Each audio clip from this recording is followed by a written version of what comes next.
இன்றைக்கி இந்த வீடியோவில் எதை பற்றி பார்க்க போகிறோன்னா தென்னை மரத்துக்கு மீன் அமிலம் பயன்படுத்துறது அப்படின்னு பார்க்கலாம். வாங்க வீடியோக்குள்ளே போகலாம். அதில் இந்த மாதிரி தென்னை மரத்துக்கு ஒரு ஹவர் தண்ணி விட்டுருங்க. அதுக்கப்புறம் வாங்க பக்கெட்டில் தண்ணி பிடிச்சிக்கலாம். இது வீட்லேயே நாங்களே செஞ்ச மீன் அமிலம் இது நீங்களே வீட்லேயே ஈஸியாக செஞ்சுக்க முடியும். இது ஒரு மரத்துக்கு 50 மில்லி எடுத்துக்கலாம்.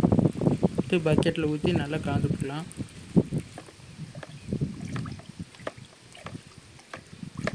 நல்லா கலந்து விட்டுட்டு மரத்துக்கு சுற்றியெல்லாம் அந்த தண்ணியில் ஊற்றி விட்டுடலாம்.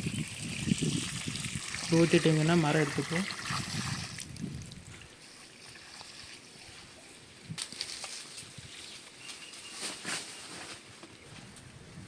பாருங்கள், எங்கள் தென்னை மரம் இப்போ தான் முதல் பால் விட்டுருக்குது பாருங்கள். இதே மாதிரி மீன் அமிலத்தை 3 மாதத்துக்கு ஒரு டைம் பயன்படுத்தலாம். இது தென்னை மரத்தில் குறும்பு உதவுறதுக்கு தடுக்குது. தேங்க்ஸ் ஃபார் வாட்சிங்.